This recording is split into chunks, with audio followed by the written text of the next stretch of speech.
Seven Whiskey, Shannon, clear direct Soren. Direct Soren, thanks very much for 507 Whiskey. Air India 182, good morning. Squawk 2005, go ahead.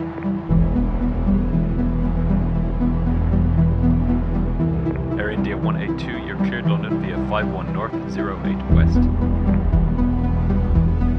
182, please squawk 2005.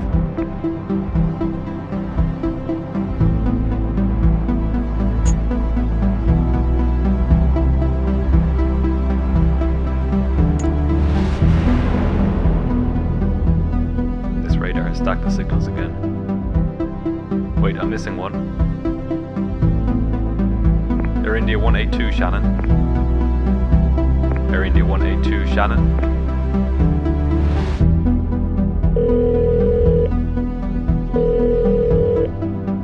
Hello, this is Shannon. We're missing an aircraft. Air India 182, Boeing 747. Last location, North 51, 3.6 West, 1249.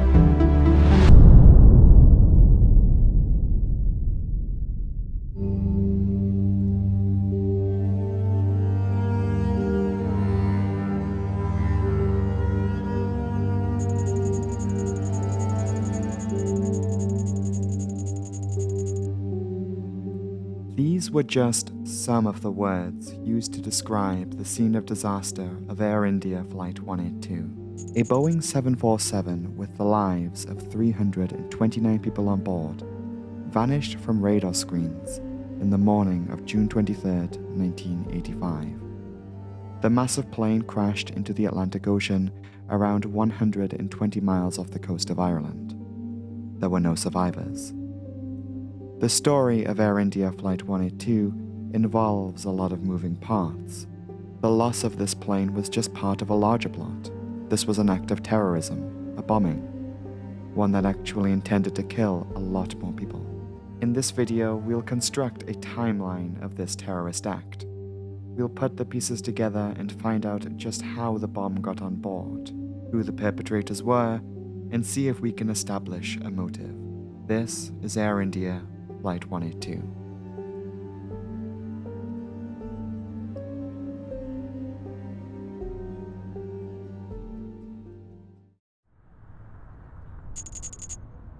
Our story today brings us to Vancouver in Western Canada, seemingly half a world away from Ireland. To really begin, we need to introduce the first of our characters, let's just say, into our rogues gallery of terrorists. In 1970, a man emigrated to the Vancouver region from India. That man was Talwinder Singh Parmar. This individual would be the one who was believed to have been one of the main perpetrators behind the Air India plot. But first, who was Talwinder Singh Parmar? A Sikh man, a preacher, it was alleged that he founded and gotten himself involved with an extremist group called Babar Khalsa, an international Sikh terrorist organization which has the goal of basically establishing a Sikh religious ethno-state in the Punjab region of India, the wider separatist movement of which is known as the Khalistan movement.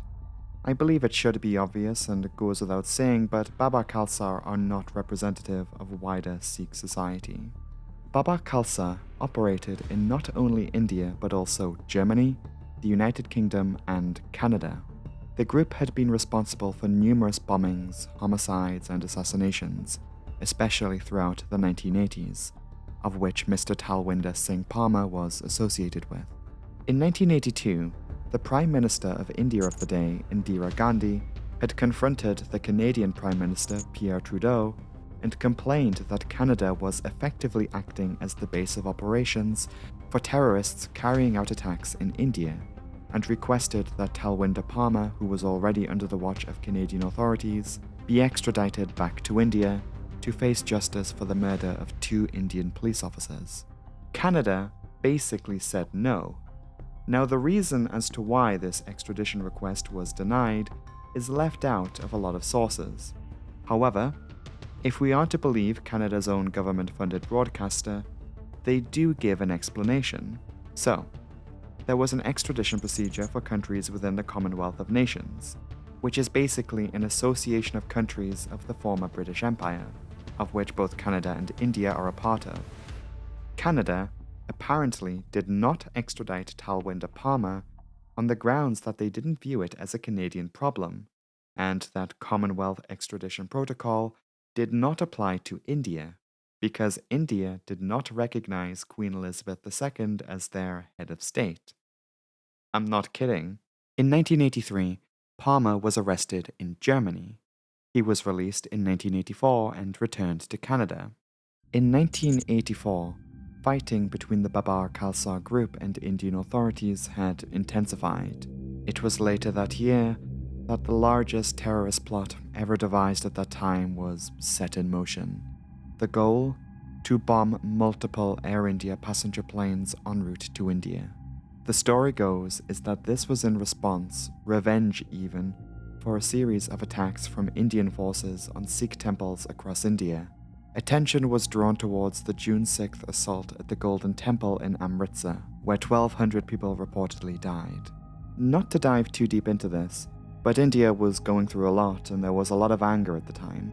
The Indian Prime Minister Indira Gandhi herself was assassinated in October of that year.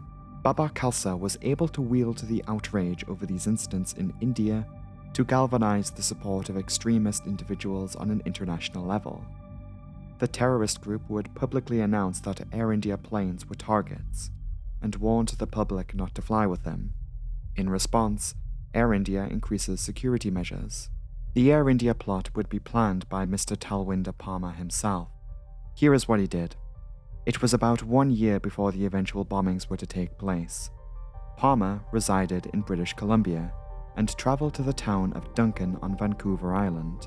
There he visited another associate of Babar Khalsa, who worked as a car mechanic, a man by the name of Inderjit Singh Rayat. Rayat was an interesting man. He had knowledge on building bombs.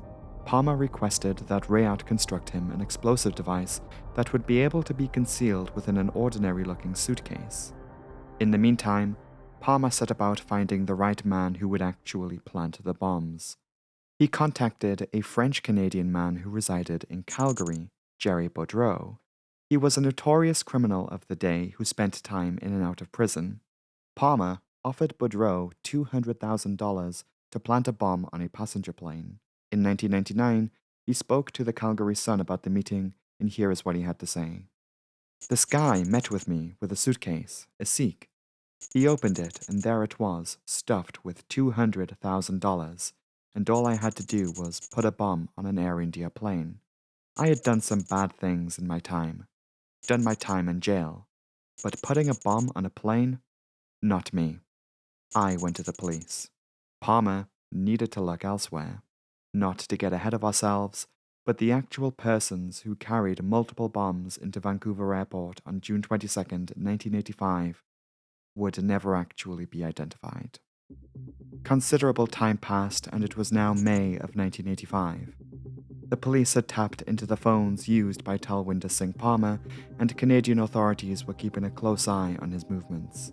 They knew that he and the organization he was associated with was up to something, but authorities weren't in a position to act.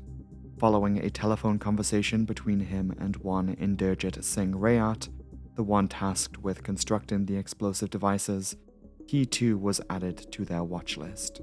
In that time, Rayat had been preparing the bomb components. He had traveled around sourcing various electrical devices, cannibalizing them for parts, and building his device. On May 8, 1985, he entered a local Radio Shack in Duncan, British Columbia. He purchased a car battery and a 12-volt lantern battery. In addition to his regular purchases, he also managed to obtain multiple sticks of dynamite, timers, and blasting caps. As you can imagine, dynamite was the explosive of choice for this bomb maker. Dynamite had been used in airline bombings in the past, and a terrorist doesn't need to get a whole lot of it onto a plane to achieve their goal. For example, in 1955, when 22-year-old Jack Graham bombed United Airlines Flight 629, investigators were left stunned in that case, as the bomber had used over 24 sticks of dynamite, when just one would have sufficed. Jumping back to 1985, it was revealed that Rayat was spending time out of town in the woods, testing his work as the weeks progressed in finalizing his bomb. Rayat would make further trips to Radio Shack and eventually to a local Woolworths, where he would purchase a very particular Sanyo branded stereo system.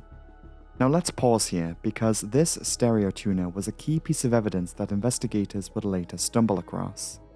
The Sanyo tuner would basically narrow down where these bombs came from. Sanyo had developed this model of tuner, precisely the model FMT611K, to only really be sold in this region of the world. Only around 2,000 of them were actually built, all of them sold in the Vancouver region. The tuner was used to house his bombs, although Rayat denied he actually built them, only sourced the components and tested them. Now, I cannot really tell you what he did with all of these items. That would be against YouTube's terms of service, and I would probably get into a lot of trouble. However, in this bomb plot, 2 timed explosive devices were constructed, which were to make their ways onto 2 different passenger planes. With the devices constructed, let's have a rundown of their plan. June 20th, 1985. A number of phone calls were made for the process of booking a number of flight reservations, to be departing on June 22nd. The bombs were set to eventually explode as the date progressed into June 23rd. Here were the flight arrangements they made. They operated out of Vancouver, so they booked 2 outgoing journeys on Canadian Pacific Airlines flights, with the idea that the bombs would be timed with enough time to get them transferred onto a connecting Air India flight. The first booking was Canadian Pacific Flight 3 from Vancouver to Tokyo's Narita Airport. That bag was to be transferred onto Air India Flight 301, so connecting onto a flight that goes to Delhi via Bangkok. Presumably, the bomb was to go off on that leg. At the same time, another bomb was to be in transit. It was to be checked in to go onto Canadian Pacific Flight 060 from Vancouver to Toronto. The bag containing the bomb would then be connected onto Air India's transatlantic service, Air India Flight 181. This Air India flight originated in Toronto, but made a stopover in Montreal, where it would then become Flight 182 for the transatlantic flight to London, continuing onto Delhi and finally Mumbai.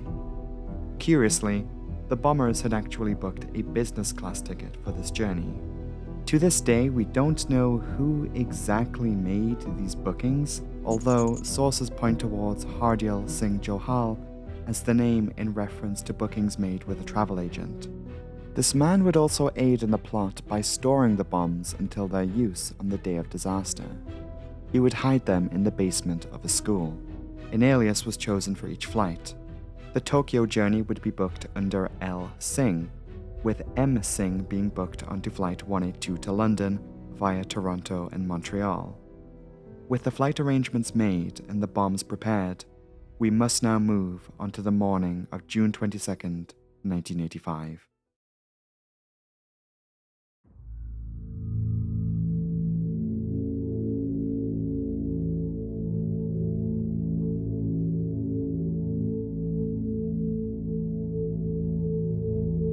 The unidentified person under the alias of M. Singh was driven to the Vancouver airport in the morning.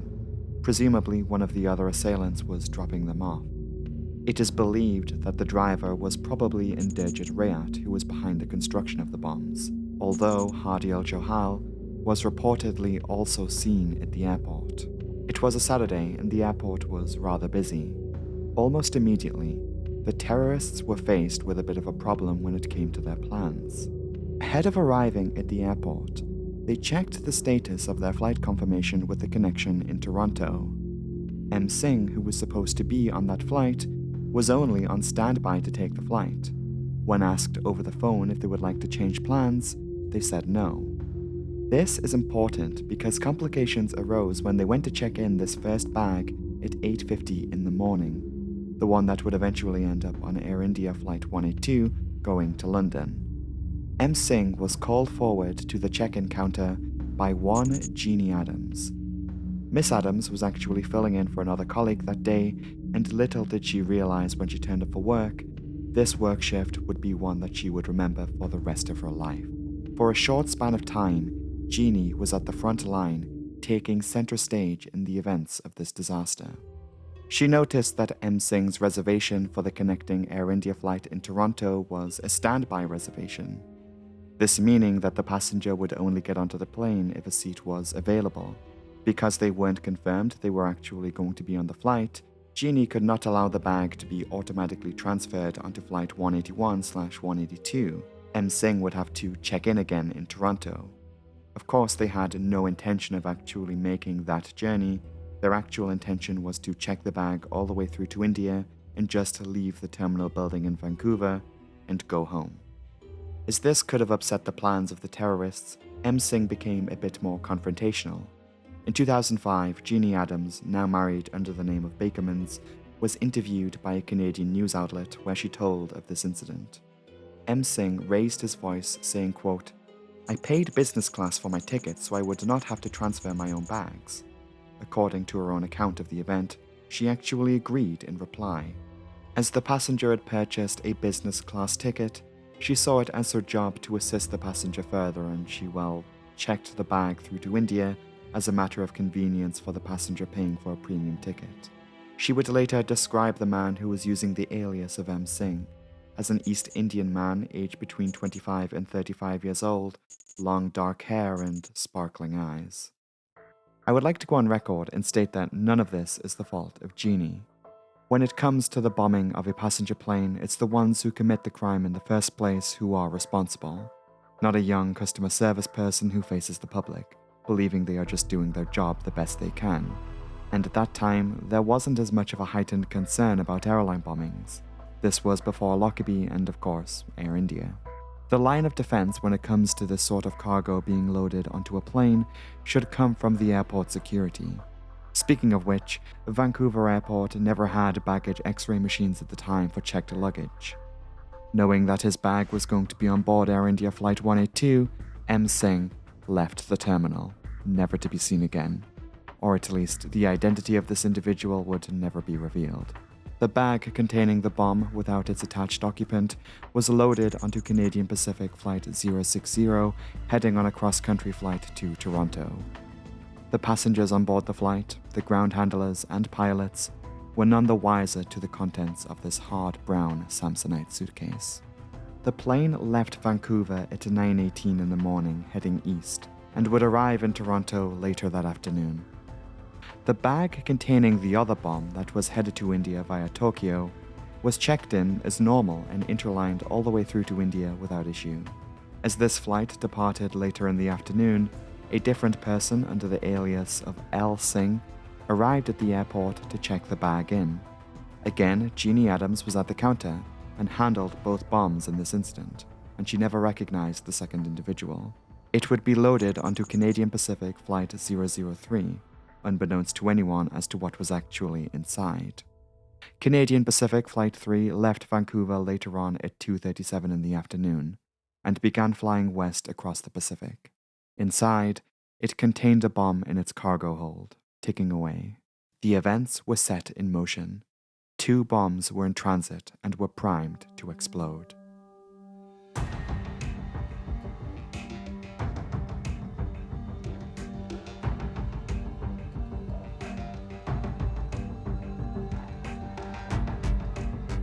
Canadian Pacific Flight 3 was a long, non-stop trans-Pacific flight, so it was Canadian Pacific Flight 60 that arrived at its destination first. The time was 4:22 in the afternoon local time when the aircraft touched down at Toronto's airport. The flight was actually 12 minutes behind schedule by this point, but as normal when the plane parked up at the gate, baggage handlers got to work sorting arriving bags with connecting ones. Among those bags being pulled from the plane was the hard brown Samsonite suitcase checked in by Mr. M. Singh in Vancouver several hours ago. Of course, he never got on the plane and never arrived in Toronto. Because the check-in agent checked the bag through to the Air India flight, the bomb was fed through the airport baggage system and arrived on the trolley filled with other bags to be loaded onto an Air India Boeing 747. It's here we must discuss a bit of a breakdown of security with Toronto's airport. Now, Toronto did have baggage x-ray machines, and they would usually scan every piece of luggage. They were functioning during the day, but a little after 4 in the afternoon, the system broke. Air India, however, was under a heightened security risk and required all bags going onto Air India planes to be checked. So the airline employees in Toronto produced an alternative. To screen the bags for explosives, employees would take a sensor device to all the pieces of luggage. They were given a demonstration on how to use the sensor, which would sound if it detected explosives. If the X-ray machine's breaking down was already bad enough, this check of the luggage also failed to pick up the bomb. Although the sensor did reportedly sound on the suspected piece of luggage, according to multiple sources, it didn't sound in accordance with the demonstration that the workers received. In the end, they never opened the suitcase, and it was allowed to go through to the loading areas. In this case, baggage was loaded into cargo containers, which would then fill the space on the aircraft's cargo deck. Once the plane was to leave Montreal later that evening, this was going to be a full flight with a lot of baggage. Bags that were transferred from Canadian Pacific flights to Air India were stored in a compartment in the front of the plane on the left side. The explosive baggage wasn't the only item loaded here. There were multiple bags loaded into this container. The bomb, therefore, in this case, was positioned relatively close to the cockpit, and in immediate proximity to the electronics bay, which sits below the first-class cabin in the nose of the aircraft. Now let's talk about the plane. The Boeing 747 that had been brought out to Toronto from India was the aircraft registered as Victor Tango Echo Foxtrot Oscar. It's a plane that Air India had named Emperor Kanishka. The plane itself was a then 7-year-old Boeing 747-200, delivered to Air India in 1978. Investigators would find absolutely nothing wrong with the plane. It was kept in good condition under the ownership of Air India. On this occasion, though, the plane would be leaving Toronto with some unusual cargo that was not loaded into the cargo hold.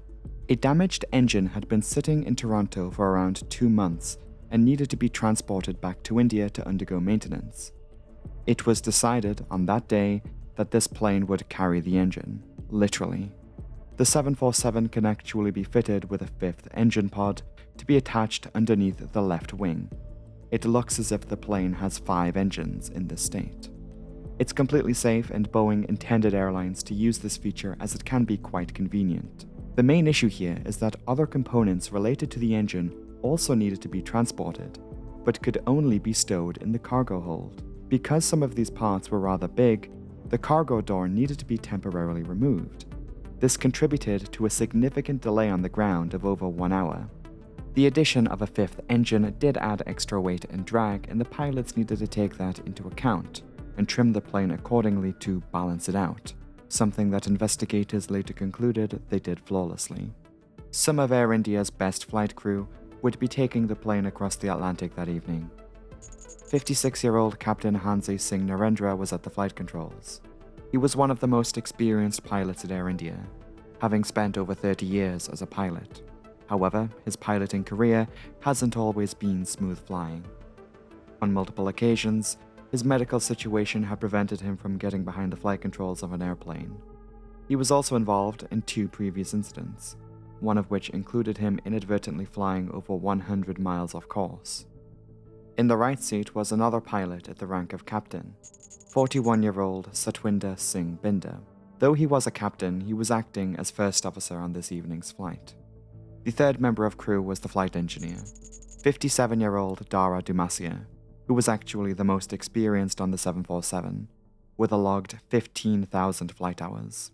In the cabin were a further 19 flight attendants, and 307 passengers would fill the cabin following the stopover in Montreal, for a total of 329 on board. When one looks over the full list of passengers, it becomes clear that most on board were families, either traveling to visit family in their homeland, or they had just finished a trip visiting relatives in Canada. It was 8:15 p.m. local time. Emperor Kanishka, flying as Air India Flight 181, leaves Toronto's airport 1 hour and 40 minutes behind schedule. The pilots began flying northeast towards their stopover in Montreal, where the plane arrived less than 1 hour later at around 9 p.m. Here the flight would take on additional passengers and luggage. At 10:18, now flying as Flight 182, the pilots took Emperor Kanishka to the skies for the final time. For the next several hours, the Air India plane would fly eastward across the Atlantic Ocean, heading towards their next stopover, London Heathrow. The pilots would remain in contact with Canadian Air Traffic Control for about half of that journey. Canada and Ireland manage large sectors of the North Atlantic airspace, given the two countries are at the extremities of their continents. Controllers in Gander oversee a sector of airspace in the Northwest Atlantic. Large sectors of airspace like this have a term to describe them. It's called a Flight Information Region, or FIR. Once they were finished in the Gander region, Air India Flight 182 would have been handed over to Irish air traffic controllers who manage the Shanwick region.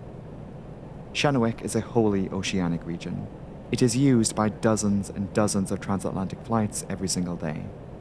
Flying eastward, the handoff to Irish controllers was made with no reported issues with the aircraft. Flight 182 at that point was an unextraordinary routine oceanic crossing.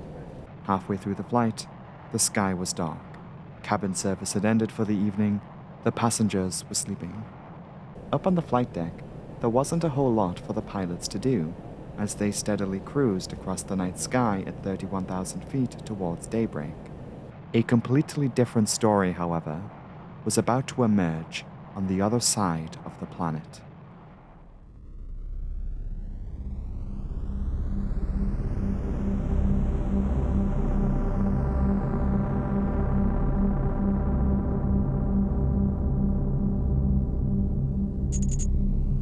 Tokyo, Japan.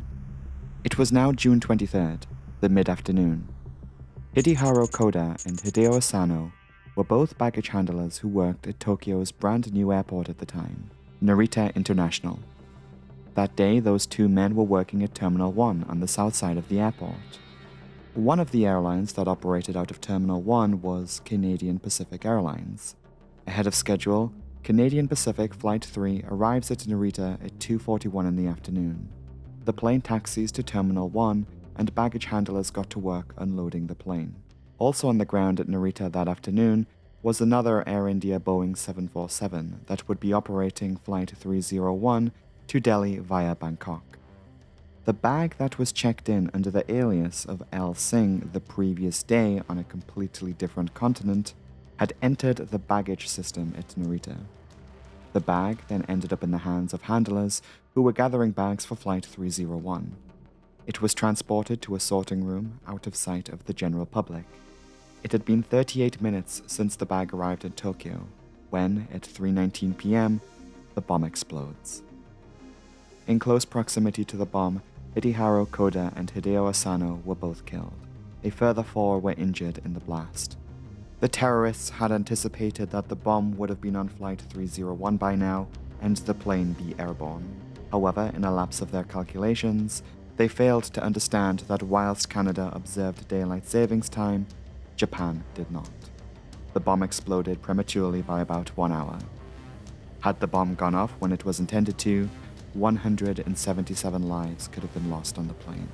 News quickly spread around the world that a bomb had exploded in the terminal of Tokyo's Narita airport. The pilots of Air India Flight 182 knew nothing of this. Unknown to them, a bomb made by the same people that had just exploded on the other side of the world, killing 2 people, was actually locked away in the cargo hold of their own plane. Its time was about to come.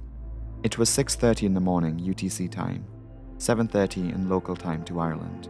All times going forward will now be in local Irish time.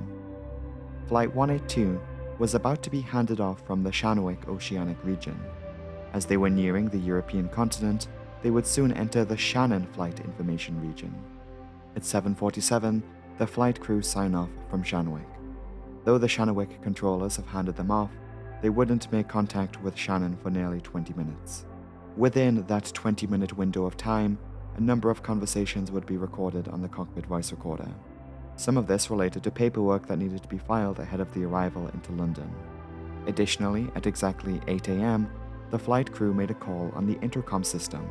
Flight attendant Jamshed Dinshaw picks up the phone. What follows is a conversation about a request made by a young boy and his family seated at the back of the plane in row 54. The little man wanted to have a look in the cockpit. The pilots requested that he be brought up for a flight deck visit around 15 to 20 minutes from then. The kid, unfortunately, would never get to see the cockpit. About 5 minutes later at 8:06, they finally make contact with controllers in Shannon. Flight 182 was put in communication with a man by the name of Michael Quinn.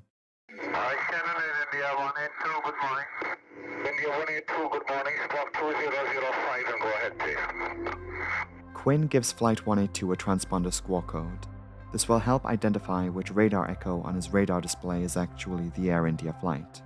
Off the southwest coast of Ireland, there were a few other planes also in the region, heading in the same direction at different altitudes and at different airspeeds. Controller Michael Quinn could observe all of these aircraft on his radar. He clears Flight 182 to London via a series of waypoints and airways as usual. After confirming the transponder code at 8:09, Quinn would have no further contact with the Air India plane. 8:13, less than 1 minute to disaster. The bomb stored in the plane's cargo bay was about to reach zero and explode. On the flight deck, the pilots turn their attention back towards their paperwork, and Flight Engineer Demacia begins to discuss customs forms. Disaster would strike as he was mid-sentence, at exactly 8:14 and 1 second. From the point of view of the controller, as it turned out on that morning, the signals and text on his radar display had stacked on top of each other, making the radar rather difficult to read. It happens from time to time. He adjusted the display to separate the signals, and when he did so, he noticed he was missing an aircraft.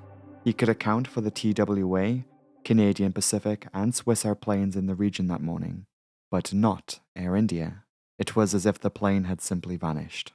At around this time, a disturbing noise was briefly picked up on frequency, and we'll play that for you now.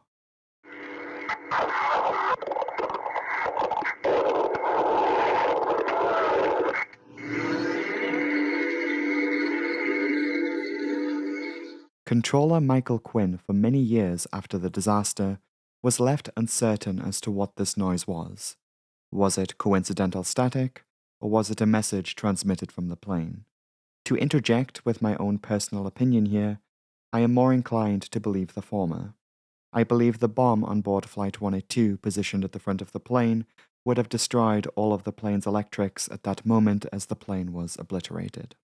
Still, he jumps on frequency to try and get a hold of the plane. India 182, Shannon. India 182, Shannon. Air India 182, Shannon. Air India Flight 182 had been blown apart mid-flight. The explosion had shattered the plane into countless fragments. Some parts of the plane fell to the water below in larger sections. Other parts of the plane were scattered over a huge area like confetti. Back in Shannon, controller Michael Quinn gets on the radios and contacts other planes for assistance. One aircraft in the region reported not having the sufficient fuel to head back and look for the plane. We're looking for an Air India. He should be just ahead of you at flight level 310. No, we've been looking and I've been calling him on guard and he hasn't answered and we don't see him. We're at 33 and I saw a piece of a contrail out the left side. It looked like it might have been at 31, but certainly no airplane yet. You have him on radar? Negative, so he disappeared off the screen. As news of the missing aircraft began to spread, it was a sea vessel known as the Lorient Forest, a commercial freighter ship out on the Atlantic, that confirmed the loss of the aircraft. They found plane debris, passenger luggage, children's toys, and lifeless bodies. The smell of jet fuel was in the air. The injuries sustained by many of the passengers are nothing short of absolutely horrific. The injuries themselves varied greatly depending on where the passenger happened to be sitting. When the bomb exploded, the blast would have reverberated throughout the fuselage ahead of rupturing the skin. At that moment, think of it this way, the inside of the aircraft was blown out. Most victims suffered injuries consistent with an explosive decompression, with bone fractures to their skulls and other parts of the body, similar to how those died in the comet disasters like we've previously discussed. Few, according to pathological results, actually showed signs of drowning, but overwhelmingly, Most passengers were believed to have been killed at high altitude and were dead before they hit the water. If you remember how the flight was delayed leaving Canada due to the need to accommodate a fifth engine pod, well, as it turns out, if it wasn't for that delay, the plane would have arrived in London, and a very different chain of events may have played out. At the scene of disaster, a sailor on the vessel described the horrific scene on the water when they arrived. Other crew members on the ship were in shock, tears, physically sick at the sight they saw. Some were dismembered, one with their torso split and organs spilling out. Crew members were crying, some were physically ill. As rescue efforts continued, it became clear that none of the 329 on board Air India Flight 182 had survived. In total, 331 people were now dead from this attack. Within a matter of hours, people were able to piece together the possibility that the Air India crash and Narita airport bombing were linked. However, air crash investigators weren't able to prove that right away, but it was certainly a hunch. The evidence they needed was now at the bottom of the ocean. Bodies were brought to the city of Cork in the south of Ireland, and relatives soon began arriving. Most bodies were never able to be recovered. Of the 329 on board, 131 were brought ashore and identified. In the end, no pieces of the actual Air India bomb would be recovered. However, in an international effort and extensive salvage operation, was able to bring to surface many pieces of wreckage. The wreckage was brought to a metal frame, and parts of the plane were pieced back together. With recovery of the flight recorders and further salvaged wreckage, investigators found the evidence that pointed conclusively towards a bomb. Explosive damage was found blowing outward from the inside. The baggage container itself showed damage consistent with a bomb blast. Then there was the fact that the cockpit voice recording and flight data recording both cut out at exactly the same time. And when paired with the findings in Tokyo, the fragments of the bomb and stereo tuner used to make it, and the incident at Vancouver Airport, the story began to unravel itself, with evidence pointing back to Vancouver.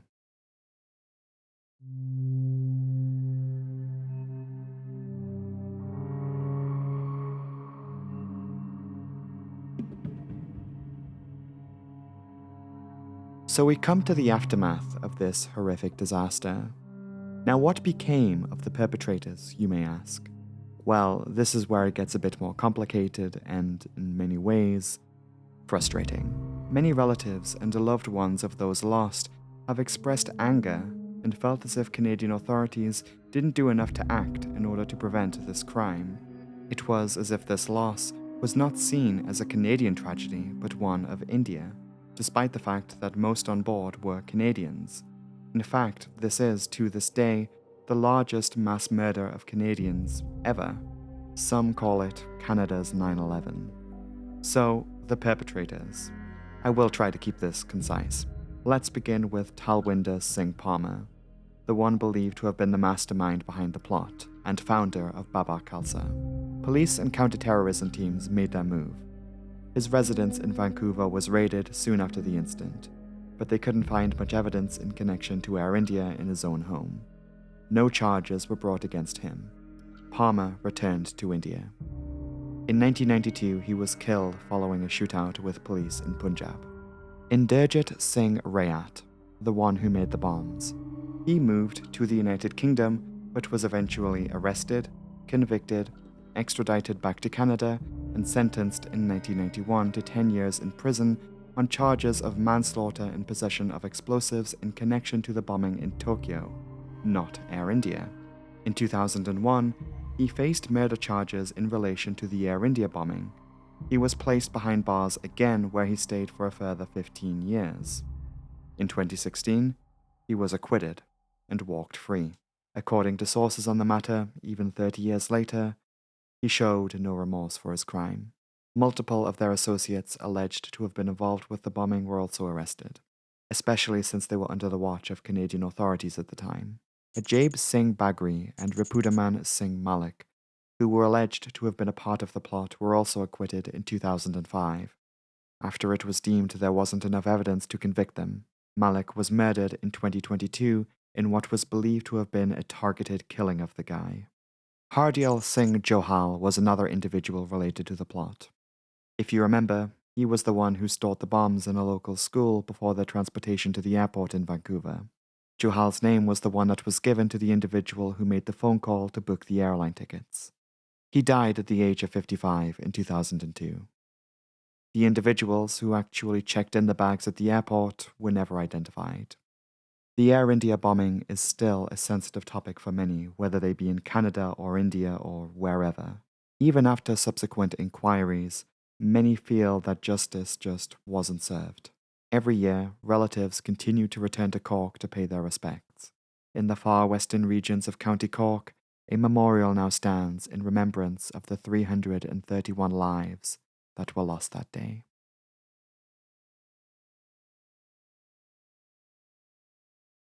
Hello everyone, thank you so much for watching this video.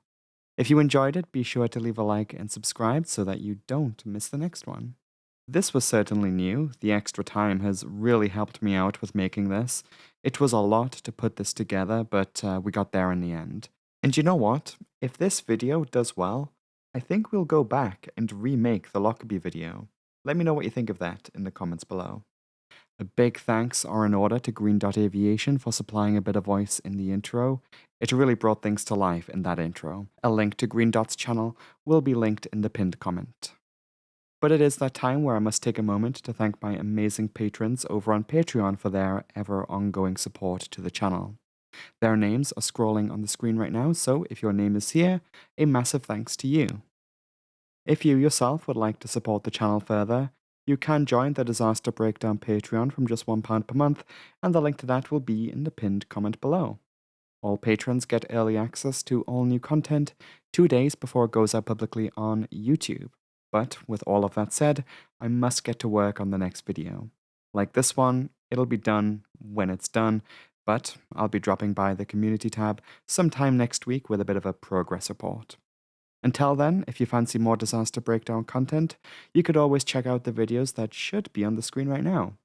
Thank you so much for watching, and I shall see you next time. Goodbye!